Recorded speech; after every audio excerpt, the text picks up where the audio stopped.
Program open பண்ணுறேன். ஃபைலுக்கு போகிறேன், window click பண்ணுறேன். சிபிவி டிவைஸ் நேம் வந்து அது பிரச்சனை எதுவும் நடந்துக்கலாம். இது வந்து டிவைஸ் டைப் வந்து சிபிவி வந்து கொடுக்குறேன். டிவைஸ் கொடுத்துருக்கேன். ஓகே கொடுத்துட்டேன். ஓகே கொடுத்ததுக்கப்புறம் உங்களுக்கு ப்ரோக்ராமிங் பேஜ் வந்து ஓப்பன் ஆகிடுச்சு. இப்போ வந்துட்டு ஒரு ப்ரோக்ராம் பண்ணி கேட்டுறேன். ஸ்டார்ட் பட்டன் போடுறேன். இன்புட்டெல்லாம் வந்து உங்களால் 0.00 ஸ்டார்ட் ஆகும். அட்ரஸ் கொடுத்துட்டேன். அதுக்கு வந்து மெயில் கொடுத்துட்டேன் ஸ்டார்ட்னு. அடுத்து ஸ்டாப் பட்டன் போடுறேன். ஸ்டாப் பட்டனுக்கு வந்துட்டு அட்ரஸ் கொடுக்கணும். 0.01 கொடுக்குறேன். அதுக்கு வந்துட்டு இதுக்கு வந்து நேம் ஸ்டாப் பண்ணிட்டு கொடுத்துட்டேன். அதுக்கடுத்து லைன் போடுறேன். லைன் போட்டுட்டு இங்கே உங்களுக்கு அவுட்புட் வந்து ஒரு லேம்பு அதுக்கு வந்து முரண் வந்து அவுட்புட் வந்து 100.00 தான் ஸ்டார்ட் ஆகும். கொடுத்துட்டு லேம்ப் பண்ணிட்டு கொடுத்துட்டேன். இப்போ வந்துட்டு நமக்கு ஒரு ஸ்டார்ட் பட்டனு ஸ்டாப் பட்டனு லேம்பே கிடச்சிருச்சு. இப்போ வந்துட்டு நம்ம ஒர்க் ஆகலைன்னு செக் பண்ணிக்கலாம். இந்த ப்ரோக்ராம் போய்ட்டு ஃபஸ்ட்டு கம்பைல் கொடுக்கணும். கம்பைல் கொடுத்ததுக்கப்புறம் இங்கே நமக்கு வந்துட்டு எந்த ஒரு எரரும் இல்லை, கீழே எந்த ஒரு வார்னிங்கும் இல்லை. ஸோ சிமுலேஷனில் போய்ட்டு ஒர்க் ஆன்லைன் சிமுலேட்டரில் போய்ட்டு நீங்கள் கிளிக் பண்ணீங்கன்னா சிமுலேஷன் வந்து க்ரீன் கலரில் பண்ணணும், ஆன்லைனுக்கு வந்துடும். இப்போ டவுன்லோட் ஆகிருக்கு பிஎஸ்சி. இப்போ சிமுலேஷன் ஆன்லைன் வந்துருச்சு. நான் வந்துட்டு இப்போ ஸ்டார்ட் பட்டனை கிளிக் பண்ணி அதை ஆக்சுவலாக 0% இருக்குது. ஸோ 1க்கு மாற்றணும். 1க்கு மாற்றினா நம்ம வந்துட்டு ஆன் பண்ணுறோம். 1க்கு மாற்றினது. ஸோ நமக்கு லேம்ப் அவுட்புட் இருக்குது. ஸோ திருப்பி நம்ம 0% ஸ்டார்ட் பட்டனை மாற்றினோம்னா ஆஃப் ஆயிரும். ஸோ திருப்பி நம்ம இப்போ ஸ்டார்ட் பட்டனை ஆன் பண்ணுறோம். ஆன் பண்ணி அவுட்புட் ஆகிடுச்சு.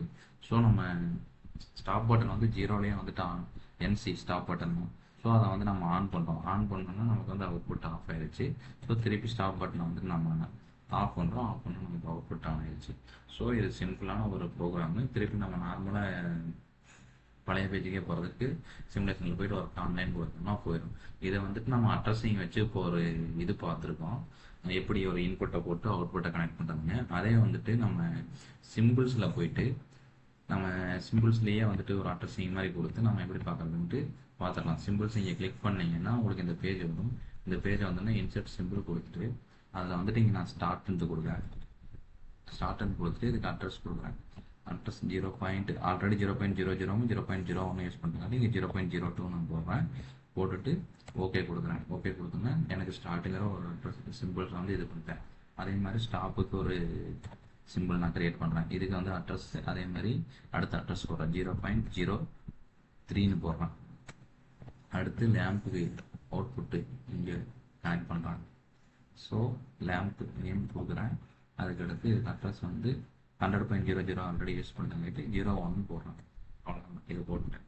இப்போ வந்துட்டு சேம் செக்ஷன் போனோம்னா ப்ரோக்ராம் பேஜுக்கு வந்துடும். அங்கே போயிட்டு இப்போது அட்ரஸிங்கே இல்லாத அந்த நேமை வச்சு நான் உங்களுக்கு போட்டு காட்டுறேன். எஸ்ஸை டைப் பண்ணோன்னே ஸ்டார்ட் வந்துருச்சு. ஸோ என்ட்ரு கொடுக்குறேன். இங்கே எனக்கு ஸ்டார்ட் பட்டன் போட்டாச்சு. அடுத்து என்சியை கிளிக் பண்ணிவிட்டு எஸ்ஸை கிளிக் பண்ணுறேன். டியை கிளிக் பண்ணுறேன். ஓவை கிளிக் பண்ணி ஸ்டாப் பட்டன் வந்துருச்சு. என்ட்ரு கொடுக்குறேன். எந்த ஒரு அட்ரஸும் கொடுக்கல. திருப்பி லைன் போடுறேன். லைன் போட்டுட்டு அவுட்புட்டை இங்கே அதே மாதிரி போடுறேன். போட்டு அட்ரஸ் எல்லாம் கொடுக்கல, எல்லாம் கொடுத்தோன்னே லேம்ப் வந்துருச்சு. ஸோ இங்கே நமக்கு இது கிடச்சிருச்சு. இப்போ இங்கே பார்த்தீங்கன்னா இங்கே லைன் வந்து க்ளோஸ் இல்லாத இருந்துச்சுன்னா உங்களுக்கு இப்படி ரெட் கலர் காட்டும். ஸோ அப்படி இருந்துச்சுன்னா உங்களுக்கு வந்துட்டு ஏதோ வார்னிங் இருக்குது அப்படின்ட்டு அர்த்தம். இப்போ போயிட்டு ப்ரோக்ராம் போயிட்டு கம்பைல் கொடுத்தீங்கன்னா உங்களுக்கு இது ஆகாது, அவுட்புட் கனெக்ட் ஆகல. இங்கே எரர் காட்டுது பாருங்க, 2 எரர் காட்டுது. ஸோ அதனால் நம்ம வந்து திருப்பி ப்ரோக்ராம் வந்து இங்கே போயிட்டு நம்ம கிளிக் பண்ணி இதை க்ளோஸ் பண்ணுறோம். க்ளோஸ் பண்ணிட்டு இப்போ ப்ரோக்ராமில் போயிட்டு கம்பைல் கொடுக்குறோம். கம்பைல் கொடுத்தோன்னே எந்த ஒரு எரர் இல்லை, எந்த ஒரு வார்னிங் இல்லை. இப்போ போயிட்டு ஆன்லைனில் செக் பண்ணி பார்க்குறோம். சிமுலேஷனில் போயிட்டு ஒர்க் ஆன்லைன் கொடுக்குறோம். ஒர்க் ஆன்லைன் கொடுத்துட்டு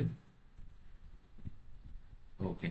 இப்போ ஸ்டார்ட் பட்டனை போய்ட்டு கிளிக் பண்ணிவிட்டு ஸ்டார்ட் பட்டனை ஆன் பண்ணுறோம். அவுட்புட் ஆன் ஆயிடுச்சு. ஸ்டார்ட் பட்டனை வந்துட்டு ஆஃப் பண்ணுறோம். அவுட்புட் ஆஃப் ஆயிடுச்சு. நம்ம இப்போ வந்து நார்மலாக ப்ரோக்ராம் பேஜுக்கே போயிடலாம். ஏன்னா ஒவ்வொரு தாட்டியும் வந்து நம்ம நிறையா ஸ்டார்ட் பட்டன் யூஸ் பண்ணோம்னா அந்த இடத்துல போய்ட்டு ஒவ்வொரு தாட்டியும் நம்ம 0.00 போட்டிருக்க தேவையில்லை. அதுக்கு பதிலாக சிம்பிள்ஸில் கொடுத்துட்டா சிம்பிளாக போய்ட்டு நம்ம இதை கிளிக் பண்ணிவிட்டு என்வா பாயிண்ட்டை எஸ்ன்னு கொடுத்தாவே ஸ்டார்ட் வந்துடும். ஒவ்வொரு தாட்டி போய்ட்டு அதுக்கு அட்ரஸ் கொடுத்து அதுக்கு நேம் டைப் பண்ணிட்டு இருக்க அவசியம் இல்லை. எதாவது நம்ம சிம்பிள்ஸில் போய் ஆட் பண்ணுறோமோ அதை டேரெக்டாக நம்ம வந்து போட்டுக்கிட்டு போயிட்டே இருக்கலாம். சிம்பிளாக இப்போ என்சி எடுத்தோம்னா எஸ்டி அப்படின்ட்டு கொடுத்தோம்னாவே முடிஞ்சிச்சு. நமக்கு ஸ்டாப் இதுக்கு ஒரு அட்ரஸ் கொடுத்து அதுக்கடுத்து நேம் டைப் பண்ண தேவையில்லை. அதனால் நம்ம ஒர்க்கை வந்து சிம்பிளாக மாற்றுறதுக்காக சிம்பிள்ஸில் ஒரு டைம் ஆட் பண்ணிக்கிட்டு இருந்தால் ரிப்பீட்டடாக யூஸ் பண்ணுவோம். அப்படிங்கிற பட்சத்தில் நம்ம வந்துட்டு இந்த ஒரு ஆப்ஷனை சிம்பிள்ஸ்குள்ளே போயிட்டு நாங்கள் ஆட் பண்ணிக்கலாம்.